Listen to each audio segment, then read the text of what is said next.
Hi everyone, welcome back to my channel. My name is Heather, and today I'm going to walk you through all of my unread classics. This is partly inspired by two things.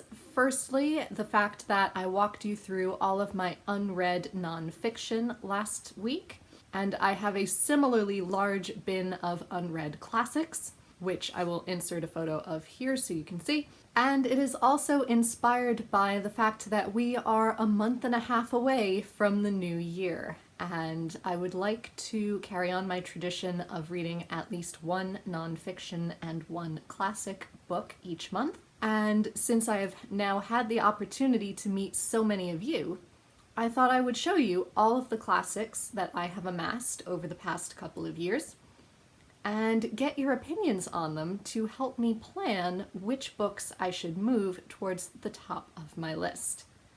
If I am saving some of these for particular months, I will also let you know. So firstly, I have an entire pile of Victorian classics. This was a pile I made when planning for Victober, and I just stuck it back in the bin the way it was. So the first book I have is Villette by Charlotte Bronte. When I bought this, I had only read Jane Eyre. Now I have also read Shirley this past Victober and really enjoyed it. So I am looking forward to reading Villette and seeing what I think of it. And the only thing I know about it is that it is partly autobiographical about a governess in a foreign country and the trials of being a teacher, and also the trials of either a forbidden or an unrequited love. The next book I have is Jude the Obscure by Thomas Hardy. I love Hardy. I read, I think, 5 of his major novels as well as some of his short stories and poetry for my senior seminar in university. And I still giggle about this book, quite frankly, based on my professor's description of it at the time and why we were not reading it as part of that class. As she put it, you will notice as we read these novels in chronological order, they will get increasingly depressing. And Jude the Obscure was published after Tess, so it's even more depressing than that, and quite honestly, you're all second semester seniors right now, and I didn't want to put you over the edge. So this still gives me a good giggle, but I know it's about a highly educated man who is still very much of the working class, and his struggles trying to reconcile those two parts of himself. The next is Our Mutual Friend by Charles Dickens, and I know Katie at Books and Things loves this novel, and it is about a fortune whose intended inheritor dies, and then the many people that this inheritance touches on its journey. And it sounds really wonderful. To me, it almost sounds like a combination of Bleak House and Little Dorrit, which are 2 of my favorite Dickens novels. So I would very much like to read this. Next is The Paradise by Émile Zola. I watched the television adaptation of this many years ago now when it was available on Netflix after being on PBS. But I don't really remember a lot about it, except that it is about a young woman working in a French department store during the Victorian era. Next I have The Idiot by Fyodor Dostoevsky. I have never read any Dostoevsky, so I'm intrigued to see how he compares to Tolstoy, which I love. And the only other thing I know about this novel is that it features Prince Myshkin, who I have been desperate to find out more about ever since the brief reference in The Producers of, "Yes, Prince Myshkin, what can we do for you?" I would desperately love to know who Prince Myshkin actually is to understand why that is so funny. Next I have The Giant Middlemarch by George Eliot. I have never read any George Eliot, so I don't necessarily know whether this would be a good place for me to start with her work. I know it's very much a slice of life novel, and that you either love it or you hate it. So let me know what you thought. And finally in that pile I have Daniel Deronda, also by George Eliot. I would love to read this even more than Middlemarch, because I started watching the series years ago when I was still in college. I never finished it, but I loved what I saw of it. And in addition, I know it features a Jewish main character, which I never see or hear discussed in Victorian literature, even though, of course, they were there in society. So I would love to see a Victorian take on Judaism and see what it's like. Next, I have a copy of The Arabian Nights, which is translated by Sir Richard F. Burton, which makes me think it was the movie star, but I don't think it has anything to do with him. And I love the story of Scheherazade. I think it is so clever, and the stories within stories, but that's quite honestly the only one I know, because I know the story of Scheherazade also encompasses Ali Baba and Aladdin, with whose stories I'm also pretty familiar. But I would love to read the originals and all of the other tales that she tells that are not as widely known. Next, I have some recent purchases on top of the next pile. The first is How Much Land Does a Man Need by Leo Tolstoy, which is a collection of 2 of his short stories, along with a collection of letters from Wolfgang Amadeus Mozart to his father Leopold, called My Dearest Father. I was torn as to where to put this, because it is classics, because it was written many, many years ago, but it's also non-fiction, so it's bouncing back and forth between the 2 categories. The Tenant of Wildfell Hall by Anne Bronte is one that I am desperate to read because it sounds amazing, about a woman who leaves her abusive husband and moves to a new town and everything that she experiences. I have never read any of Anne Bronte's, so I am desperate to read this. I think I may be reading this over the winter, though.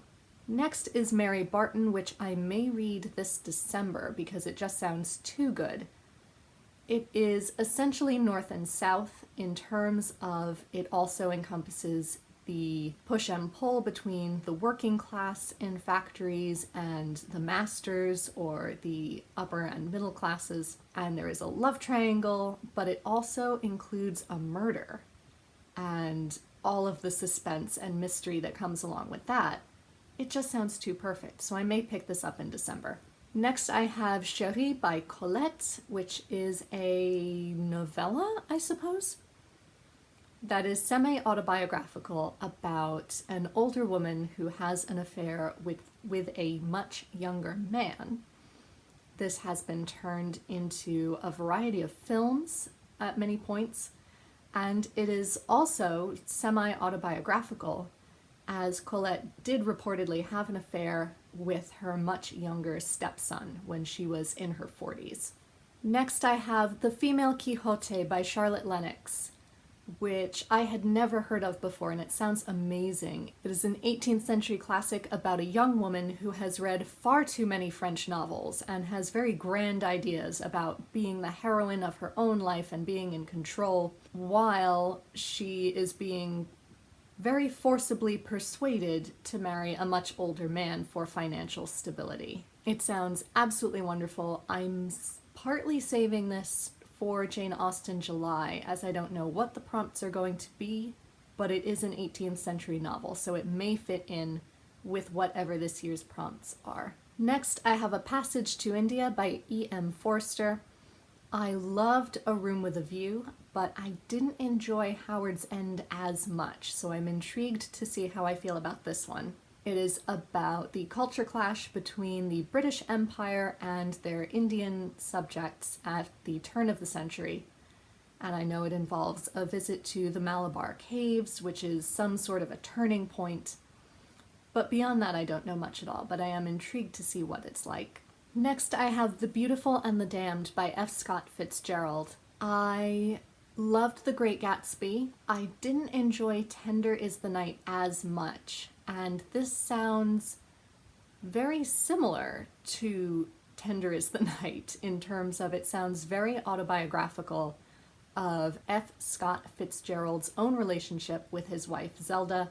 I'm still intrigued to read it though, as this one takes place purely in America instead of on the French Riviera. The next classic I have is one that I had never heard of before, and that is The Provincial Lady in London by E.M. Delafield. I found this in a local library on their book sale shelf for $1, so I couldn't pass it up. And it is apparently part of a series, so I will have to find the first books. There we are. So it starts with Diary of a Provincial Lady, and then this would be the sequel. This was written in the 1930s, and the series chronicles the life of a provincial woman. And I believe in the first one it is about her courtship.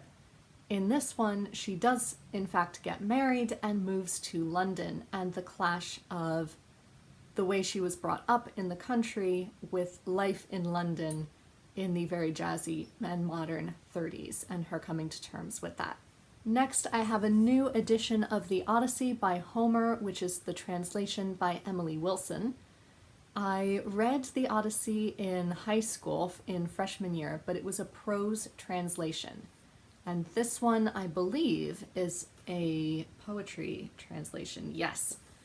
So it sticks more closely to the original Greek poetry format.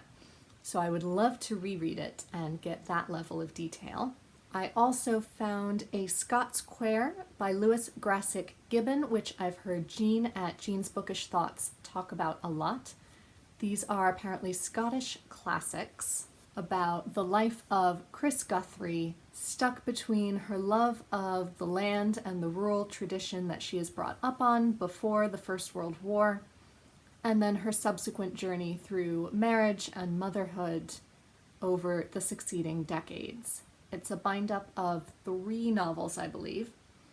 Sunset Song, Cloud How, and Grey Granite, according to the spine here. And yeah, I've never heard of these, but I love Scotland and I love Scottish history, but I don't read very much about modern Scottish history. Well, relatively modern. So I would very much like to get to this. Next, I have Jamaica Inn by Daphne du Maurier. I found this at a local book sale a few years ago as well. I am always intrigued by Daphne du Maurier's plots. They always sound fascinating. I read both Rebecca and My Cousin Rachel in the past few years, but I always find their endings really disappointing for how vague they are. So I hope that doesn't happen with this one, but if it does, then I may not read any more Daphne du Maurier, because clearly there's a trend. But this one sounds wonderful. It's set in the 1700s in Cornwall, and a young girl is sent to live with her aunt and uncle, and she stumbles upon a smuggling ring, and suspense and romance ensue, and it sounds so wonderful. I love poldarks, so this includes all of the elements that I adore in literature. Next, I have The Poem of the Cid by... do we even know who wrote it? I don't think we know who originally wrote this poem, but this edition was translated by Rita Hamilton and Janet Perry. And it is about the medieval warrior El Cid in Spain. I have not read the Spanish original or this one, but I know the legend of El Cid is very well known, so I would love to find out a little more about him. Next, I have 2 editions of the same novel, and that is Don Quixote de la Mancha by Miguel Cervantes de Saavedra. This is the definitive edition in Spanish, edited by the Real Academia Española, or the Royal Academy of Spanish. Not much more to say there. I adore the story of Don Quixote, and I am determined that one day I will read the full original. And I also have this edition from the Harvard Classics in English, so that I could possibly buddy read it with one of my friends who does not speak as much Spanish, or indeed any. Plus, it's just beautiful. Look at that. How could I pass that up? And finally, I have 4 more novels. The first is Cien Años de Soledad by Gabriel García Márquez, or 100 Years of Solitude. I am determined that one day I will read this other classic of Latin American literature. I also have La Celestina by Fernando de Rojas. It's a medieval or Renaissance play about a woman called La Celestina, who is the local wise woman, and the various ways that she helps the young people of the town, but also becoming the subject of a witch hunt. And in the background is a very Romeo and Juliet type love story between two young people. I loved the film adaptation that I watched for one of my classes in university, so I started reading the original, how long ago now? In 2014. There's an old Metro North train ticket from January the 4th, 2014. January the 5th, I'm sorry. So I think I would have to start this over from the beginning at this point, but I would like to read it. Next, I have a copy of Just So Stories by Rudyard Kipling. I have never actually read any Rudyard Kipling. I have the original Jungle books on my shelves, but I just never got around to reading them. They never really appealed to me. And this was free from a friend though, so I thought, oh good, they're nice short stories. I'll try out his style here, see if I like it. And then I've never gotten around to picking it up. So I don't know. Part of me is saying I should just get rid of this now because I'm just not feeling it. But let me know if it's truly worth it and I will keep it around and eventually get through it. And finally, I have A Young Doctor's Notebook by Mikhail Bulgakov. I have never read any Bulgakov, and to be honest, I bought this so that I could read it before watching the series starring John Hamm and Daniel Radcliffe. And I would still like to do that, although I am fairly squeamish, so that's why I haven't gotten around to this one yet. But I've heard that it is very funny, and it's relatively short, so one day when I'm feeling brave enough, I might read this. So there you have it. Those are all of my unread classics so far. Let me know in the comments down below if there are any you would highly recommend that I should move further up my list to read at the beginning of 2021. Are there any classics that you are desperate to read? Do you start planning your reading this early before the new year? Let me know in the comments down below. And until next time, be safe, be well, and happy reading. Bye everyone.